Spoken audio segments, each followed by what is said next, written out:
From the Times and the Sunday Times, this is The Story. I'm Manveen Rana.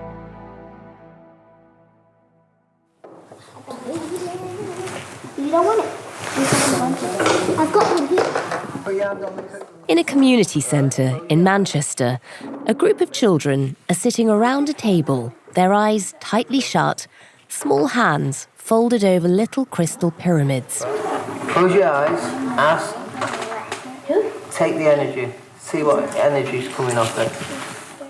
One little girl has slightly opened her eyes to sneak a peek at Phil, the self-styled shaman who's explaining that crystals can transmit energy. Let's see who gets some energy off it. Hello? You in a little bit? I'm just doing this right earlier. It's 2:30 p.m. on a Tuesday in January, and these children should be in school. The problem is, they are.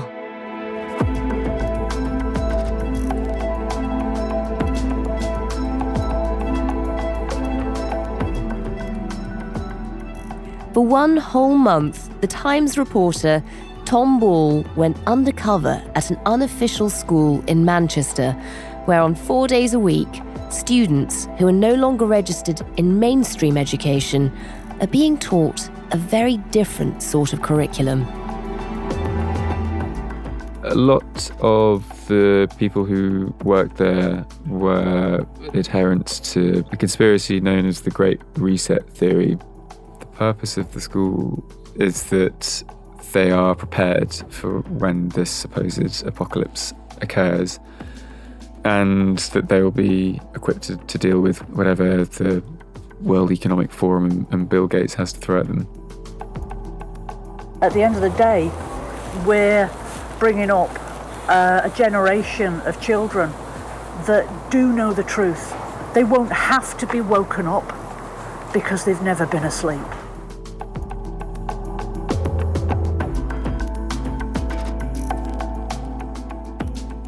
The story today: undercover at Britain's conspiracy school.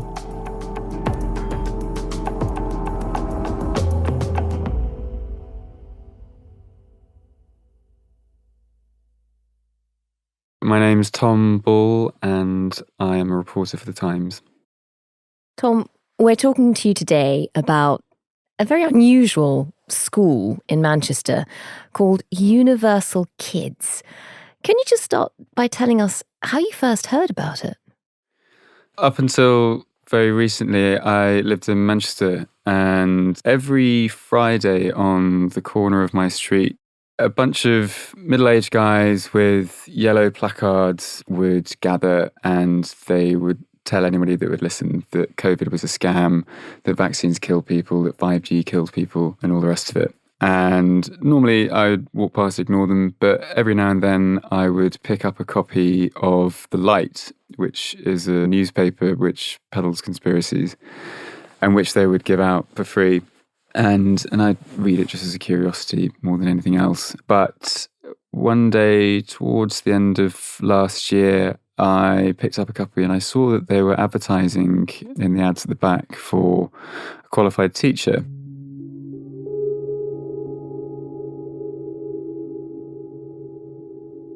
The ad didn't go into any detail about what the institution that was looking for this teacher was, other than to say rather cryptically that it was a self-governing small community learning provision. But on the basis of the fact that no credible educator could be looking for a member of staff from the readership of The Light, I thought it was worth an application.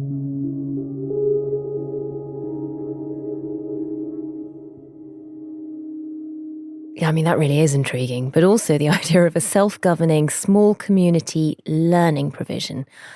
I mean, that's a mouthful. So it's not actually a school, or it's not calling itself a school. Is it technically one?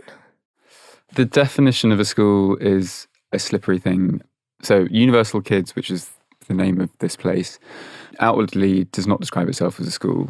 But to its parents who send their kids there, to prospective parents, to teachers. It does describe itself as a school, and it would like to think of itself as a school, I would say. However, the fact that it's unregistered with Ofsted, with the local authorities, with the DFE, means that it would get into a lot of trouble were it to be ostensibly operating as a school but not registered with those bodies. So it's unregistered. It's not obviously billing itself as a school, although it does privately. We're going to call it a school, just because if we start calling it a self-governing, what's it, we'll be here all night. Yes. But you started looking into this, having seen the ad. You start looking into this institution. What can you learn about it? I mean, what's out there publicly? Not a great deal. It's got an Instagram page, and it also has a website, but the website also doesn't tell you a great deal, but it does detail the sorts of things that are taught there. I think if you were to at first glance look at its website, you'd think, oh, okay, a sort of slightly left field education facility of some sort, and you can see that there's quite a heavy emphasis on New Age type things. So, for example, they say that they teach kids about homeopathy, about moon cycles, about foraging, sacred drumming. But then you also see that they teach things like survival skills as well. So it's a strange and slightly baffling mixture of things that they are on offer. Definitely a long way away from the national curriculum here. Yeah, I mean, they do also say that they teach certain curriculum subjects, but yeah, for the most part, it seems to have this sort of New Age emphasis on it. You applied. How soon did you hear back? I think it was about a week or 2 weeks later that I heard back from them. They sent me an email, invited me to have sort of an initial Zoom meeting, and that was sent by the school's founder and head teacher, a woman called Ladan Ratcliffe. So Ladan had been a teacher in the mainstream state education system in and around Greater Manchester for about 20 years. I think in around 2016, she then went to China with her husband and ran an independent school out there, and then came back about 3 years later. In the following year, in the midst of COVID, Universallkidz was born. She told me during one of our early meetings that she had the idea to set the school up while on an anti-lockdown march. And why did she feel the need to set it up? What was she hoping Universallkidz would achieve? What's its sort of big belief system, its ethos? What's it trying to do that other schools don't? She spoke a lot about the fact that she felt mainstream education sapped the life out of children. She wanted to make a school which was primarily focused around the kids, and the word that she used a lot was autonomous. Autonomous in the sense that these kids had some say in what they were learning. If they didn't like something, then they wouldn't have to do it. But I think she also, from a sort of more conspiracy point of view, felt that the state was actively harming children through the education, and that creating somewhere like Universallkidz was providing a kind of parallel society in which to raise kids.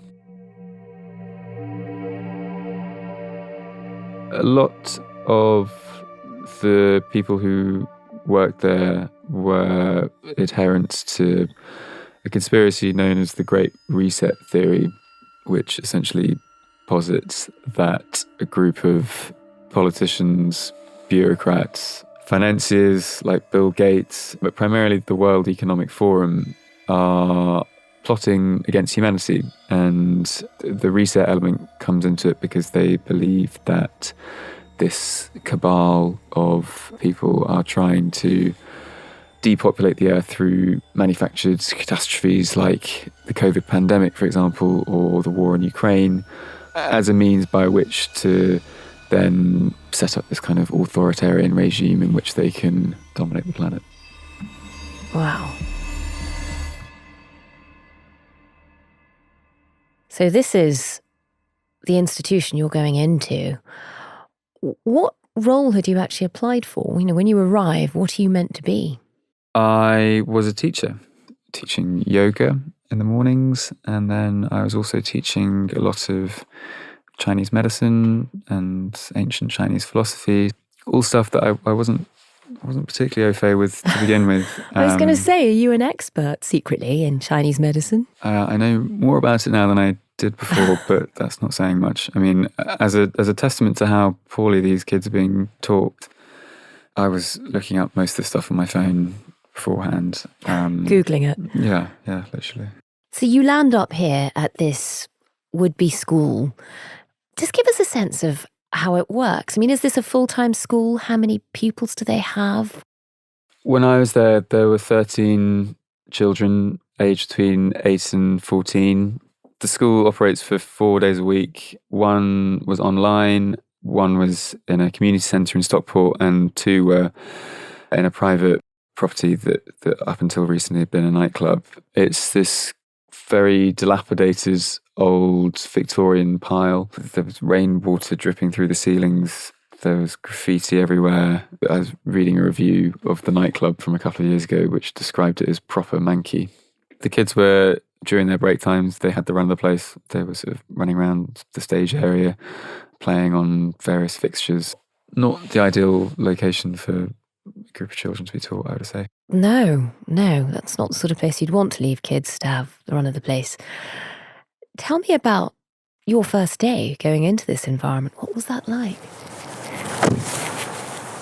So my first day was at the community centre in Stockport. Working your way up to the nightclub. Yeah, that came a bit later. I parked my car around the corner, walked up to the entrance and knocked on the door.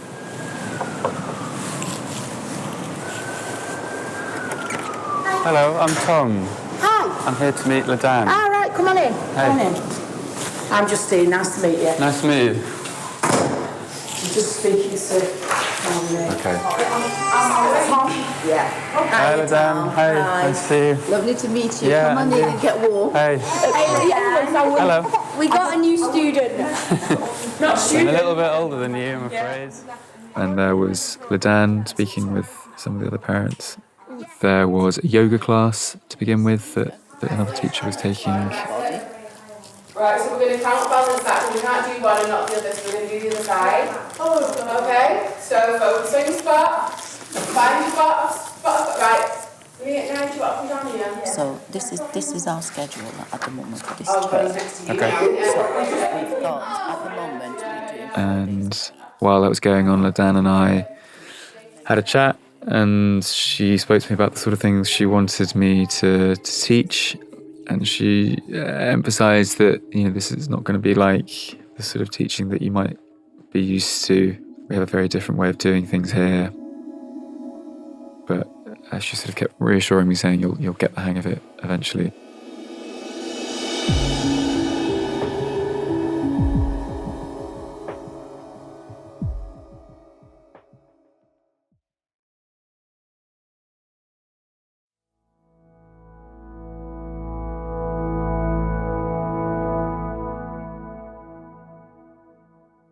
Tom, you were describing going undercover in this sort of school called Universallkidz in Manchester.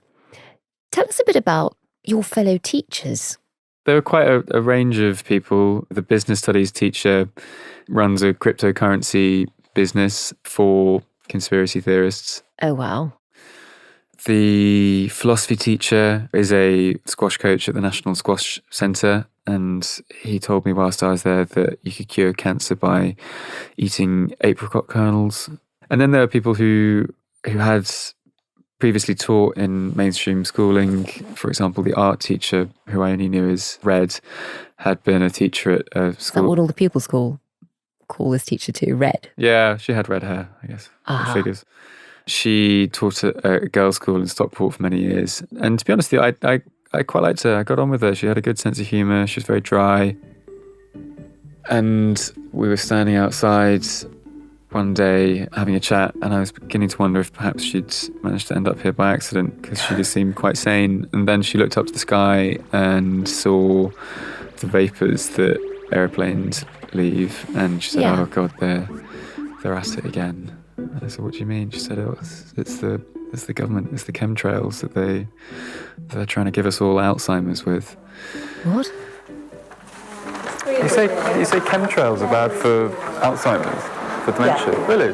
Yeah. I don't know. Number one cause of dementia is aluminium. And that's Built up and that aluminium's part of in the brain. in the chemtrails. Yeah. Really? Yeah. They're actually.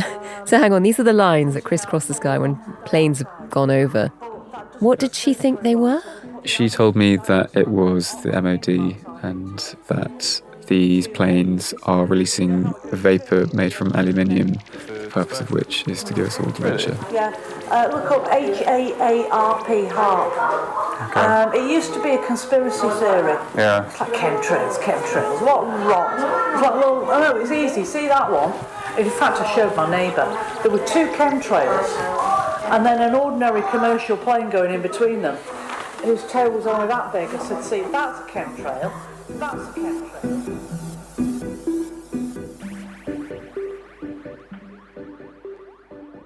Is this the sort of stuff that the kids are being taught? I mean, are they saying it in class? What do they think they want to be educating these kids to do? You know, what's their purpose? As this same teacher, Red, said to me, the purpose of the school is, as she said, to make sure that they're awake and alert to this evil cabal that's trying to subjugate the planet.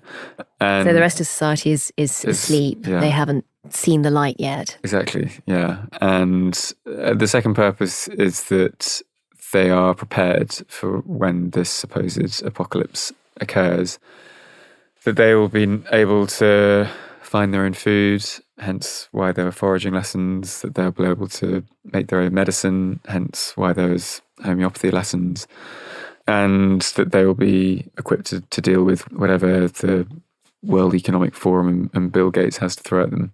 Do they talk about this stuff, the World Economic Forum and Bill Gates, with the kids? There were no sort of specific lessons whereby the kids were taught this kind of stuff, but naturally it did come out. So, for example, there was a cookery lesson and the kids were making biscuits made out of carrots. And Unusual. Yeah, they were as disgusting as they sounded. And one of the kids asked, would you ever eat a cockroach? We have a lot of cockroach or tons of carrots. Well, I don't know, I've never eaten a cockroach. And I never want to. Well, you might have to, if Klaus has his way. Yeah. Or Gates, Billy. Yeah, they get their way. If Bill and Klaus get their way, then This is Bill Gates and Klaus Schwab who set up the World Economic Forum at Davos. precisely, yeah, 2 major bogeymen of the conspiracy movement. And they said if Bill and Klaus have their way, then you may all be eating cockroaches in the future. And she went on to say, that's why they're showing us I'm a Celebrity, Get Me Out of Here. That's why we've had celebrities get me out of here for X amount of years, isn't it? To get us all used to it. Get everybody used to the idea of eating. So it doesn't look as mad when it says, right, Because they're trying to normalise the eating of insects. And Oh my God. yeah, and I mean, I that wasn't one that I'd heard at the time, but when I looked it up afterwards, it's quite a well-known conspiracy theory that the WEF, the World Economic Forum, is trying to force people to eat insects. And this is something that the pupils are hearing very regularly. What's their version of history? So in a history class, they were being taught about the Second World War, and in fact, this cookery class that I mentioned was a sort of war-themed cookery class whereby the kids were making the sort of recipes that people did during the Blitz. But the kids were also being taught about Anne Frank's diaries as well. And I wasn't in the class for that, but I had heard 2 of the teachers discussing the lesson, and one of the teachers said to the other, oh, have you heard the one about how Anne Frank didn't actually write those diaries herself? And the other teacher said, no, I hadn't heard that. And she said, oh, well, that's one that's knocking around. And I mean, that is a long-standing and quite well-known conspiracy theory, particularly amongst anti-Semitic circles. This is basically Holocaust denial. Yeah. The teacher that was talking about that, I think, had probably heard it from somewhere. I wasn't sure if she believed it herself, but it was something that she mentioned in passing. And I guess, is a token to the fact that if you're in these circles, then you naturally pick up on these sorts of conspiracies, and often their roots can be in very dark places, such as this one.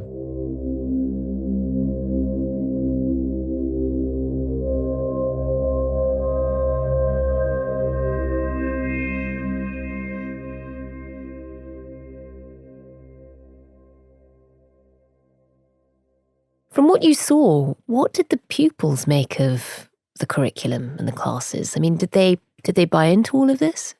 I felt that the great irony of this place was that Ladan spoke a lot about how stifled kids were in the mainstream system, and how Universallkidz, by contrast, was a place for them to express themselves and learn what they wanted to learn, etc. But from what I saw, the kids were mostly pretty disengaged or perplexed by the stuff that they were being taught. And I quite often heard the kids say, I just don't understand why we're learning this. And there was one occasion when a guy called Phil came in with his box of crystals, a sort of crystal therapy, crystal healing lesson. And so these kids were given the crystals to hold, and he said, just put it over your third eye on your forehead. Put that on your third eye. Close your eyes, tell me if you feel anything or see anything. What can you see? What can you feel? And one little girl piped up, I can just feel a crystal on my forehead. I feel a crystal on my forehead. And he responded, Get me clever.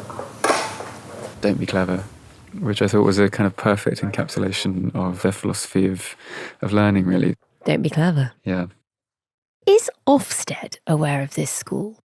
No, they're not. It's been around for 3 years, but despite that, it's gone completely under the radar of both Ofsted and the local authorities, and that's very much how the school wanted to remain.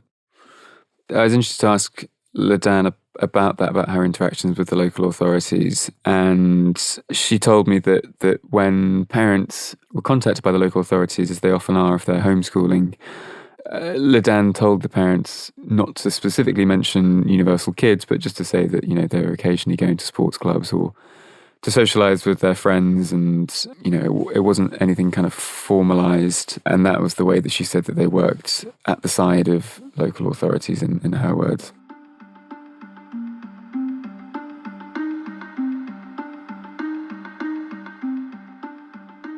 I've contacted Ofsted and shared with them our findings, and they've told us that they are going to urgently open an investigation into the school. They described the findings as shocking, though not totally surprising. Ofsted are fully aware of the fact that there are hundreds of suspected unregistered schools operating in England, but they say that current laws aren't strong enough to be able to clamp down on the problem.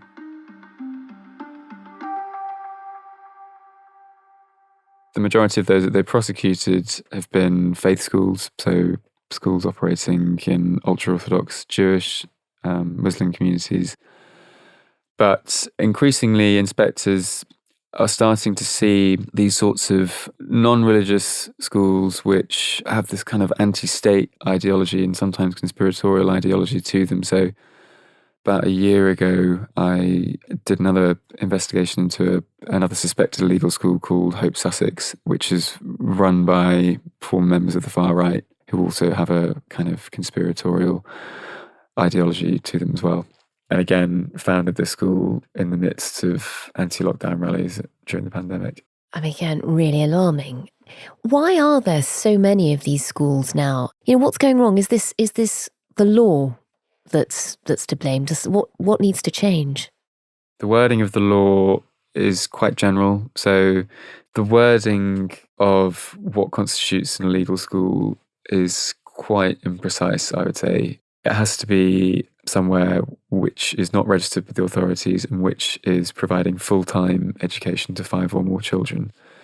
But the problem is that there is no specificity with what full-time education means, so a lot of places can operate on the cusp of the law. So this is 4 days a week. That might not qualify, and they don't have to register. They don't have to tell the authorities what they're doing. Yeah, it's a very grey area, and Ofsted have repeatedly called for the government to implement a definition that is much more specific than that which already exists. And also the other thing is the fact that there is no register for homeschooled kids, which Labour has said at the start of this year it would bring in were it to be in government. And that would be a great help, because it would mean that Ofsted and local authorities could keep a much closer eye on what kids who are being educated at home are doing every day. And Tom, when you went to Universalkidz and told them that actually you'd been a journalist undercover the whole time and told them about the piece you were writing, what was their response? They denied that it was a school. They said that it was a parent-child community initiative and only operates for about 11 hours a week. Ratcliffe said that she strongly objected to the view that Universalkidz is training future conspiracy theorists. She said that the learning experiences we provide are based on natural law of the universe and ancient knowledge that's been omitted from mainstream education. You were at Universalkidz. There's the place you mentioned in Sussex.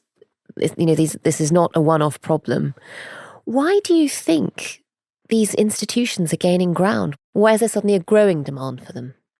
I think a lot of it stems from the pandemic, A, because people were spending huge amounts of time on their computers, falling down these rabbit holes, but B, because some people felt that their liberties were being taken away from them when they were forced to live at home, and that was only reinforced when later the population was mandated to have vaccines. So if you're of a kind of conspiratorial anti-state bent, then that can be quite a potent combination. And it's no coincidence that both Universalkidz and Hope Sussex were forged in the midst of that pandemic year. But also, I mean, it's more broadly, it's a symptom of the information age that we live in. The propagation of untruths has been one of the major problems of the way that unfiltered information spreads on the internet. So that now you can have some crazy theory that was posted on an obscure Reddit forum be picked up and amplified on other social media channels, and then even ending up in somebody's mouth. And what's often been kind of subterranean and only really existing on the internet now more and more is happening in real life. So you see people with yellow billboards on roundabouts telling you that the pandemic was a hoax. And then there was an astonishing study published last year by King's College London, which found that a quarter of people in Britain believe that the pandemic was probably or definitely a hoax. So more and more you're seeing these conspiracies come to fruition in real life. I mean, that's astonishing. You spent a month at this school and watched how it was working. There are a group of adults running the school. There are adults sending their children to this school, knowing what it's going to be teaching them. What were your reflections after the experience of what's going on there? Why are the adults doing this? I'd initially felt that in their own way, through their own contorted logic, they were doing what they thought was best for their children. If you genuinely believed that there was this great plot against humanity, then following that logic, you could conceivably say that they were doing what they thought was best. But then I think as time wore on and I was there for longer and longer, I changed my mind, because actually, even if you do take that conspiracy as your starting point, these kids weren't learning anything. They spent much of the time being quite sort of nonplussed and perplexed by what they were being taught. And actually, I just came to see it as less of an act of altruism on behalf of their parents and more their parents and these teachers just wanting to live out their convictions and imposing that upon these kids.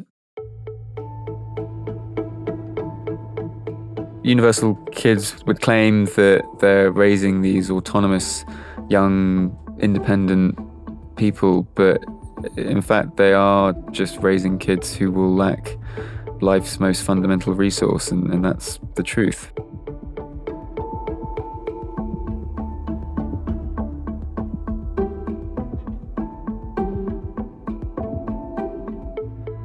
That was the Times reporter, Tom Ball. There's so much more from Tom's month at Universalkidz that we weren't able to fit into this podcast, but you can read the whole investigation right now at thetimes.co.uk with a subscription. This episode was produced by Taryn Siegel. The executive producer was Kate Ford, and sound design was by Mal Lassetto. If you liked what you heard, do leave us a review wherever you get your podcasts. Thanks for listening. Have a lovely weekend.